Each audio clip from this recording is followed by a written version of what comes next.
Okay, we are finishing up our notes, excuse me, on 4.1 today.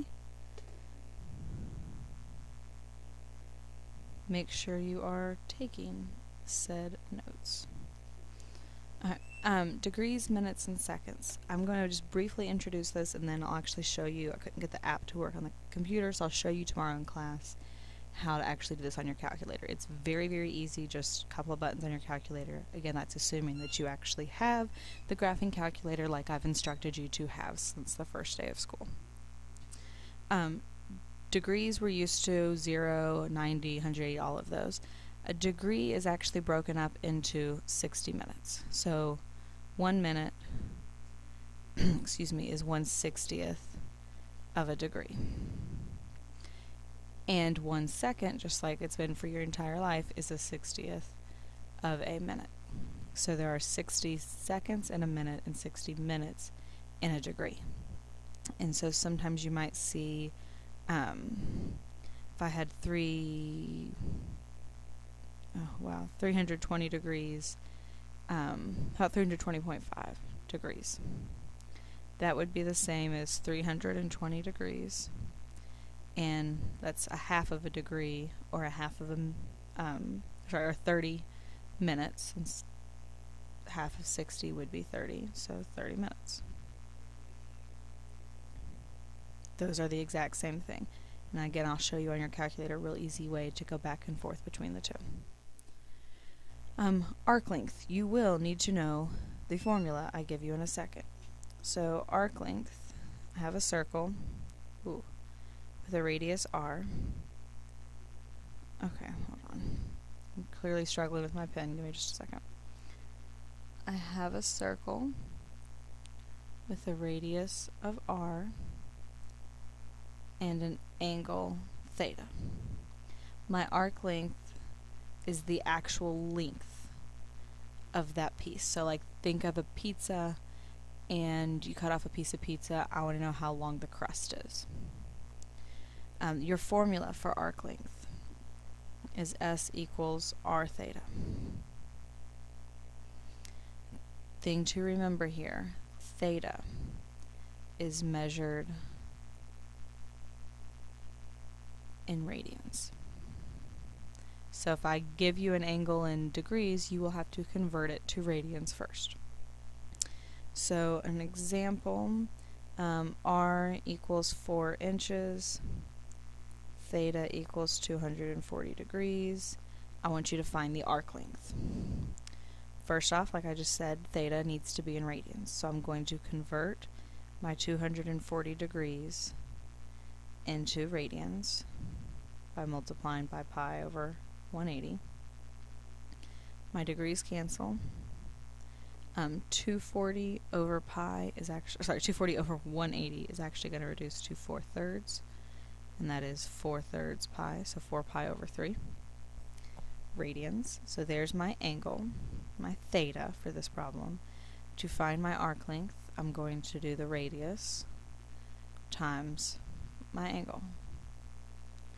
4 times 4 pi over 3 would be 16 pi over 3, which, since I am talking about an actual arc length, that is about 16.76 inches. So it's okay to go to decimal here.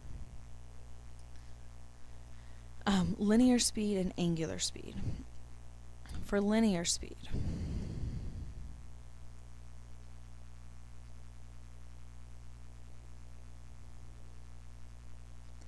you're going to do your arc length divided by time. So S over T. Again, S is arc length. For your your angular speed,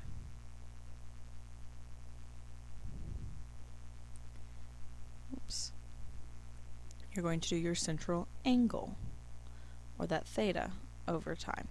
So it makes sense for linear speed. I do the part that's linear. Now it might be curved, but I'm measuring it in linear units like inches, centimeters, whatnot.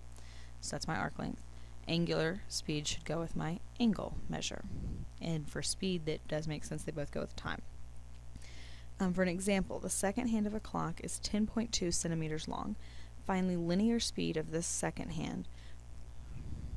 So Here's my clock. The second hand itself is 10.2 centimeters long. I want to know its linear speed. So I'm going to do the arc length divided by time.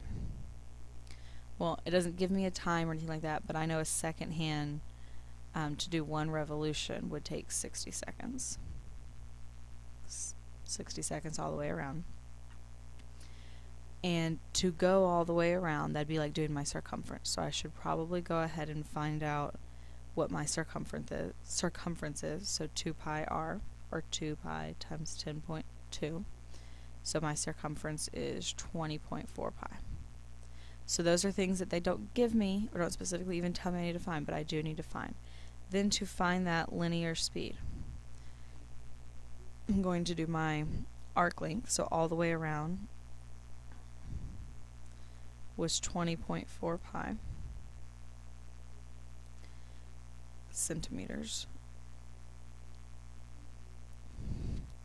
And then my time, one revolution, was 60 seconds. If I do 20.4 pi divided by 60,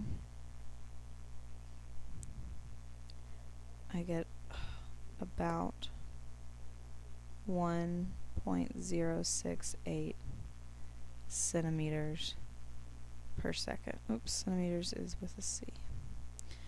So that means every single second, the end of that second hand is actually traveling just barely over a centimeter for this clock. This is not, again, for every clock. It depends on the size of the clock, but for a clock whose second hand is 10.2 centimeters long. We're going to do a tractor example. Okay, I had to back up, so I'm sorry if that edited it weird when I started talking, but it was an awful picture.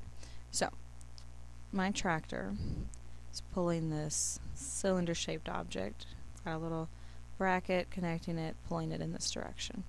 For this object, it has a radius here of 10 inches, and it is pulling it to this direction at 1.2 revolutions per second.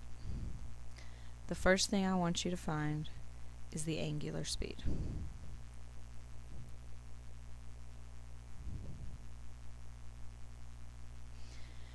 Okay, angular speed is your angle over your time. If I'm going 1.2 revolutions per second, and one revolution is 2 pi, so for my angle would be 2 pi for one revolution. I'm doing it 1.2 times for every 1 second. So my angle is the 2 pi times 1.2, which would be 2.4 pi. There's my angle every 1 second. So my angular speed is 2.4 pi radians per second. Again, just thinking the whole revolution was 2 pi, and that's where I got my 2 pi from. For B, I want you to find linear speed.